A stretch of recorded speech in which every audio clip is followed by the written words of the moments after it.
Salut les ficheurs, j'espère que vous êtes tous très bien. Pour ma part ça va super. Aujourd'hui nouvelle vidéo, trucs et astuces. Et la vidéo sera sur comment faire ses vifs facilement et sans dépenser aucun euro les potes. Alors il faut savoir que dans la plupart des rivières de France où se situe le Silure, il y a beaucoup de vifs, de poissons, etc. On va se focaliser, pour ma part, moi je pêche beaucoup au cheven. Ça aussi c'est une règle d'or. Utilisez des poissons qu'il y a dans votre milieu parce que le Silure connaîtra ce poisson là par cœur forcément. Pour ma part ça sera le cheven. Comment réaliser en même pas une heure assez de vifs pour tenir une journée complète pour le Silure? C'est tout simple les potes, je vous garantis, il n'y a pas plus simple que ça. Prenez une canne assez fine, donc un petit lancer, un petit moulinet, le truc le plus basique, on s'en fiche, peu importe. Vous mettez en fil du fil quand même assez costaud parce qu'il peut y avoir du gros cheven. Ensuite niveau montage, un hameçon tout simple, voilà, un hameçon, ça peut être du 10, du 12 voire plus, pas de souci. Un hameçon tout simple. Donc il y a plusieurs méthodes. Tout d'abord, lorsque vous arrivez au bord de votre rivière, sur le spot où vous allez pêcher le Silure, donc vous allez commencer par faire vos vifs. Donc une fois que vous êtes sur votre flotte tube, votre petit canne lancé avec votre hameçon, prenez plusieurs appâts différents, surtout l'été. Donc ça sera basé sur tout ce qui va être fruits, ça peut être des mûres, ça peut être des petites prunes coupées en deux, pourquoi pas.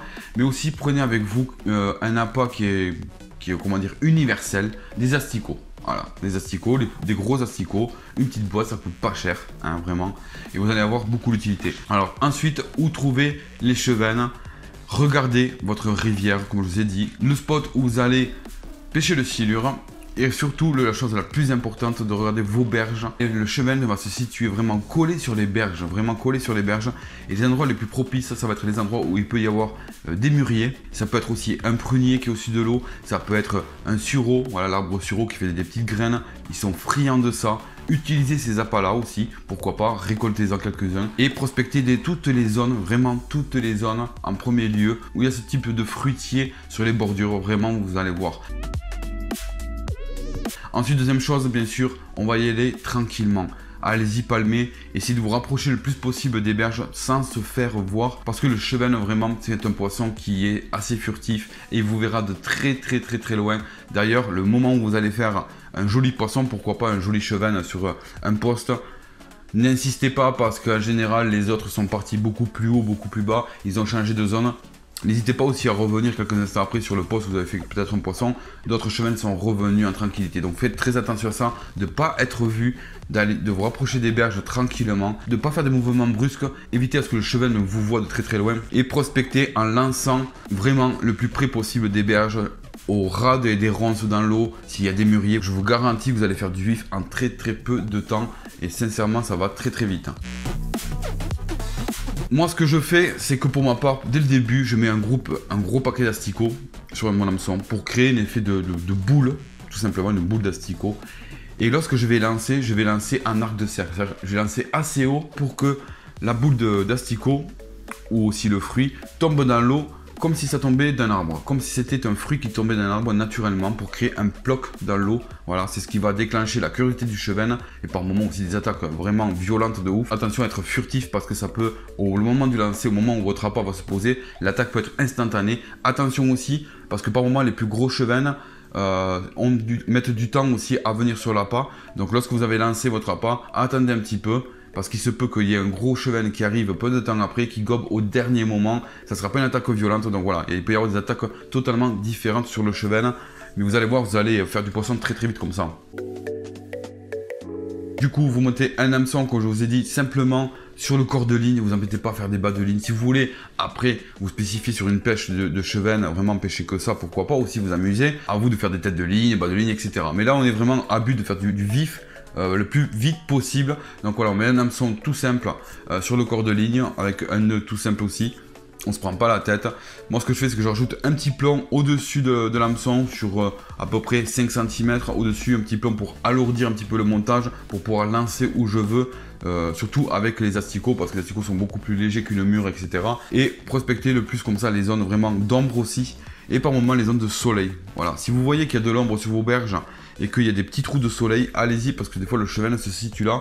Donc tous les endroits sont possibles, du moment que sur votre berge, voilà, il y a des fruitiers. Vous verrez par vous-même de toute façon, en pêchant le cheven, que par moment, vous pourrez tester un petit peu partout. Hein. Il peut se trouver aussi sur des zones où il n'y a pas du tout de fruits, mais la plupart du temps, vous verrez que vous aurez plus de poissons qui est situé vraiment au-dessous de fruitiers, d'arbres fruitiers, de ronces. C'est vraiment quelque chose d'important. Pourquoi? Parce que c'est un amorçage naturel qui se fait tout le temps, par le vent, par n'importe quoi, parce que les fruits sont mûrs, vont tomber dans l'eau. Le poisson est habitué depuis des années à ce que cet endroit soit comme ça, soit une nourriture facile pour lui, donc il est situé là.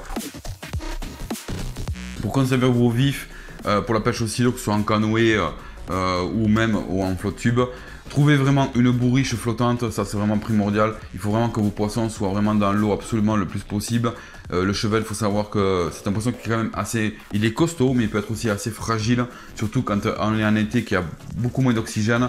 Donc essayez aussi, voilà, que une fois que vous les avez dans votre bourriche, qu'ils soient aussi quand même assez profondément dans l'eau, pas trop profond parce que vous allez être gêné aussi pour palmer, mais voilà, qu'ils soient pas non plus trop à la surface parce que l'eau est très très chaude et ils peuvent mourir assez vite, ça serait dommage. Voilà, rejetez aussi vos vifs là en fin de session quand vous avez fini, voilà, ceux que vous n'avez pas utilisé. Sachez que moi, pour ma part, ce que je fais, c'est que je vais pas faire 50 000 vifs en fait au final, parce que quand on va pêcher au fireball ou même en dérive, on va garder un vif assez longtemps, donc du coup je fais 2, 3, 4 poissons vifs assez jolis. Et ensuite, voilà, si jamais en cours de pêche il m'arrivait de plus en avoir, je me prends quoi, allez, quelques minutes, je reprends ma petite canne à pêche, je me refais quelques bordures pour faire du vif. Mais vous allez voir, c'est très vite, ça va très vite. Donc du coup, vous n'avez pas besoin de passer une journée complète pour faire du vif. Franchement, faites ça, vous verrez que le cheven est l'appât numéro 1, le vif numéro 1 pour moi. Pourquoi? Parce que c'est un poisson qu'on retrouve partout dans toutes les zones de France, dans toutes les rivières où il y a du silure, que ce soit le Tarn, que ce soit dans le Lot, que ce soit dans le Rhône, dans la Seine, etc. Partout, il y a du cheven un peu partout, et le silure connaît très bien ce vif là. Donc utilisez vraiment des vifs que le silure connaît. Amusez-vous aussi par moment, passez une journée, si vraiment vous faites capot par rapport au silure, vous en avez un petit peu marre, ça vous permet aussi de basculer sur une autre pêche, de vous amuser au cheven, vous faites du catch and release, vous remettez à l'eau de suite. Donc j'espère que cette vidéo vous a fait super plaisir les potes. N'hésitez pas le petit pouce bleu pour nous faire plaisir, mais aussi pour nous récompenser, sincèrement on a vraiment besoin de vous. Si vous avez des petits avis, trucs et astuces, n'hésitez pas dans l'espace commentaire, on attend ça avec impatience. Si j'oubliais quelques petits trucs, vous me le dites aussi dans l'espace commentaire, mais je pense avoir tout dit par rapport à ça. Voilà comment pêcher vos vifs le plus simple possible sans dépenser des fortunes. On part avec rien au bord de l'eau et on fait vraiment avec ce que la nature nous donne. On pêche les vifs vont servir pour attraper le prédateur qui est le silure. Et voilà, on est arrivé sans rien et on repart sans rien. On a pris du plaisir, on en a pris plein les yeux, on a profité de la journée, et c'est ça le but aussi, de faire tout par nous-mêmes les potes. Sur ce, prenez soin de vous, de votre famille, de tout votre entourage. Prenez soin de votre nature et surtout des poissons, les potes. Profitez un maximum de la nature. C'est encore l'été, il fait chaud. Profitez-en aussi pour faire quelques photos de la nature elle-même. Écoutez, regardez votre rivière, vous allez en apprendre beaucoup, croyez-moi. L'expérience d'un pêcheur se fait aussi par là, et non pas sur des choses que l'on apprend, que ce soit d'autres youtubeurs ou quoi. C'est pas que ça, voilà, c'est aussi votre propre expérience. Gardez ça toujours en tête. Sur ce, je vous laisse, je vous dis à la prochaine vidéo tutoriel, trucs et astuces. Ciao, à plus.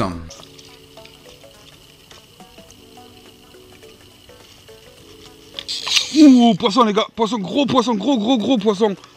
Ouh, énormissime. Ouh, il est beau le cheven. Je l'avais dit, c'est une bonne zone, pourquoi? Parce que c'est il y a des c'est un gros buisson de mûrier. Donc faut pas trop se rapprocher, faut y aller tranquille. Et voilà, gros cheven. Voilà, joli chub.